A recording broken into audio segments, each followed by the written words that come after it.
नमस्कार दोस्तों, मैं हूं नवीन पाटीदार और आप देख रहे हैं वॉइस ऑफ एमपी। अफीम पॉलिसी 2024-25 को लेकर आज अफीम सलाहकार समिति की महत्वपूर्ण बैठक नीमच नारकोटिक्स दफ्तर पर होने जानी है, जिसमें तमाम सांसद और विधायक मौजूद रहेंगे। किस तरीके से इस पॉलिसी में किन बिंदु पर चर्चा होनी चाहिए, किस तरीके से किसानों की राय इस पॉलिसी में रखनी चाहिए, क्योंकि ये बैठक महत्वपूर्ण मानी जा रही है। किस तरीके से इस पॉलिसी की चर्चा होनी चाहिए, इस पर बात करनी है। मतलब मौजूद वरिष्ठ पत्रकार मुस्तफा जी उनसे जानने की कोशिश करें कितनी महत्वपूर्ण बैठक है और किस तरीके से इन बिंदुओं पर चर्चा होनी चाहिए। मुस्तफा जी, किस तरह की बैठक आज? देखिए नवीन, आप जो बैठक की बात कर रहे हो उस पर बात करने से पहले मैं एक बहुत ख़ास बात आपको कहूँगा, और इस बात को आपने अच्छे से महसूस भी किया होगा। ये जो अफीम सलाहकार समिति की बैठक हो रही है, इसमें वो लोग शामिल होंगे जो चुने हुए जनप्रतिनिधि है, सरकार का हिस्सा है, जिसमें सांसद है, विधायक है। यही बैठक मध्य प्रदेश के नीमच में हो रही है, यही राजस्थान की कोटा में हो रही है और यही यूपी के अंदर हो रही है, लखनऊ में। मैं आपको ये इसमें मेरा जो कहना है कि अफीम सलाहकार समिति की यदि ये बैठक इतनी महत्वपूर्ण है तो इसमें सबसे पहले तो अफीम किसानों की राय ली जानी चाहिए, अफीम किसान संगठनों की राय ली जानी चाहिए, अफीम किसानों के लिए जो समितियां संघर्ष कर रही है उनकी राय ली जानी चाहिए, ताकि ये पता चल सके कि आखिर ज़मीन पे अफीम किसानों की दिक्कतें क्या है और वो क्या बदलाव चाहते हैं।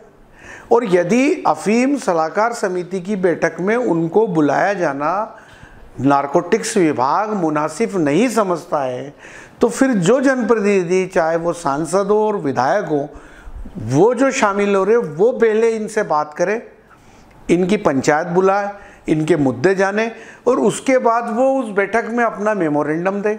और उसके बाद एक महत्वपूर्ण बात है कि हम पिछले कई सालों से अफीम सलाहकार समिति की बैठक की औपचारिकताएं देखते रहे हैं।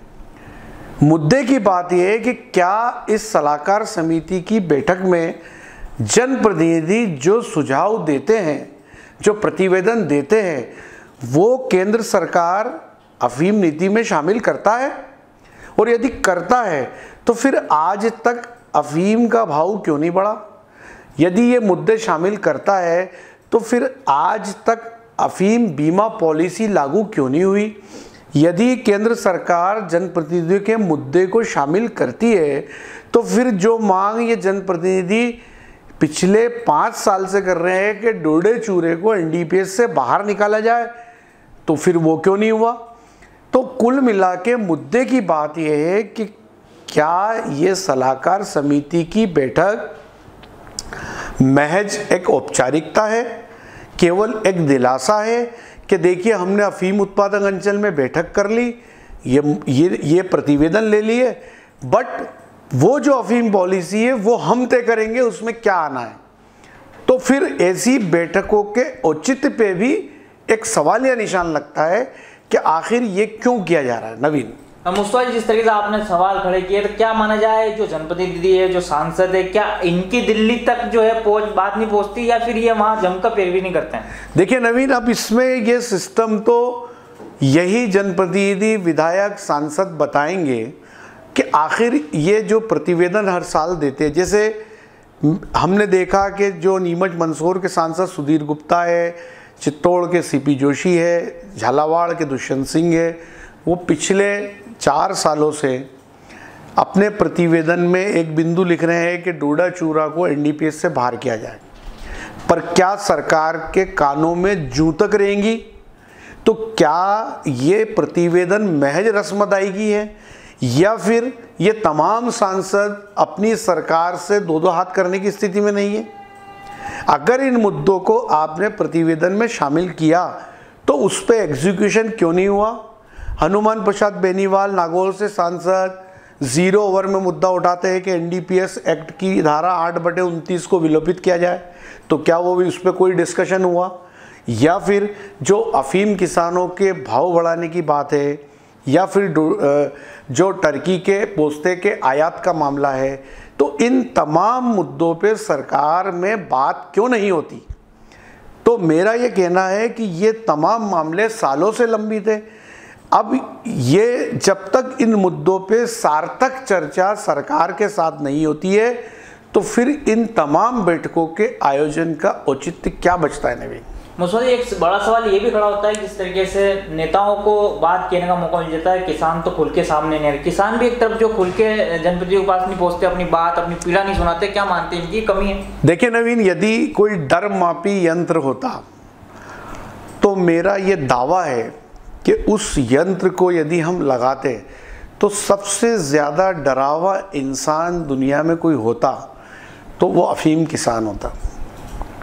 ये अफीम की खेती हमारे संस्कृति का हिस्सा है, हमारे कल्चर का हिस्सा है, ये हमारी आन बान शान है, ये हमारी इज्जत है, शोहरत है। और वो अफीम किसान इस पट्टे को किसी भी कीमत पर कटने देना नहीं चाहता।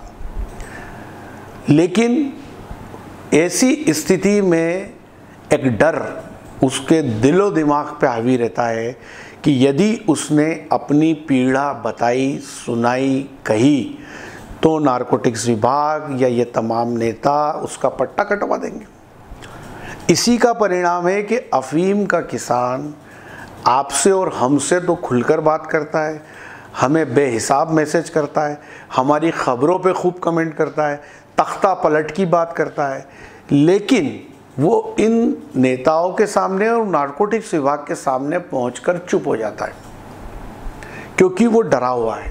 उसको पता है कि अभी गांव का मुखिया ये खबर दे देगा कि फलाने व्यक्ति ने आपके लिए ये कहा, और विभाग अभी उसके पट्टे पे कैंची चला देगा या अभी उसकी अफीम मिलावटी घोषित हो जाएगी।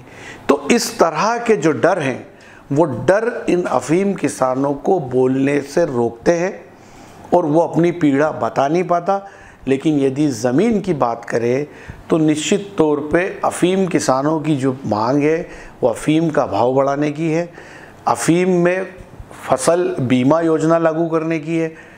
वो किसान ये चाहता है कि उसको डोडे चूरे का दाम मिले।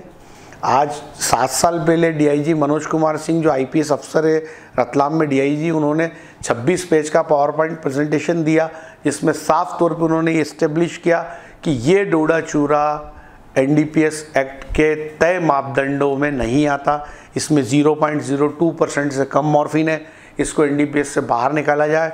उसके बाद से तमाम जो जिम्मेदार है वो इसको अपने प्रतिवेदन में शामिल करते रहे, तो डोडा चूरा को एनडीपीएस से बाहर।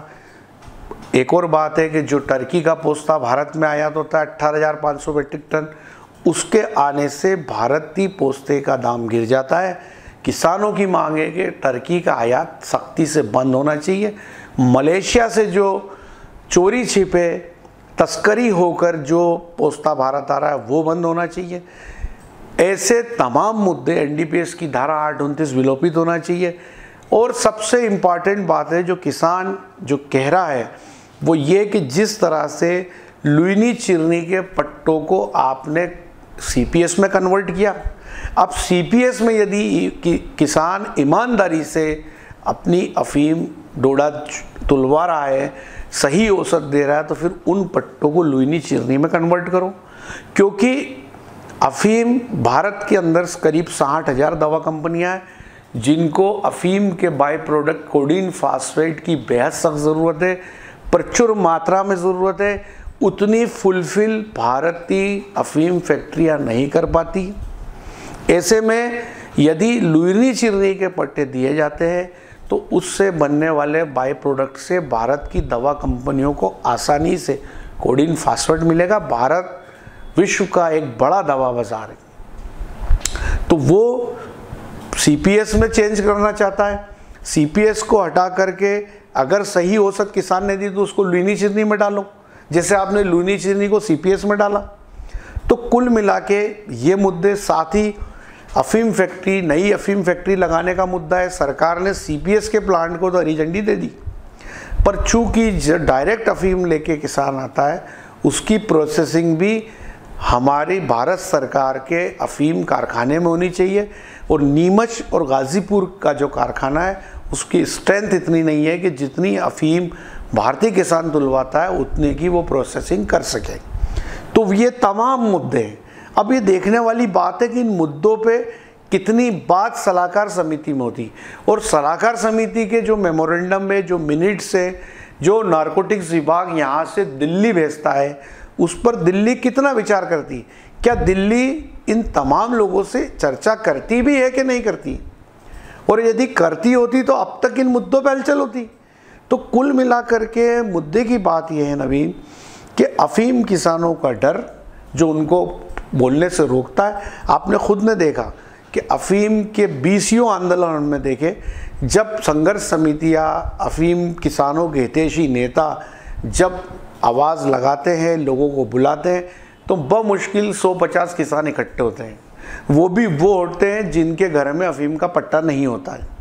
अफीम के घर पट्टा जिस किसान के घर में है, वो ऐसे आंदोलन से दूरी बना लेता है, चाहे लाख उनकी ज़रूरत की बात हो, उनके मुद्दे पे बात हो रही है, पर वो डर उनको वहाँ जाने नहीं देता, इसीलिए उनके इन मुद्दों पे बात नहीं होती।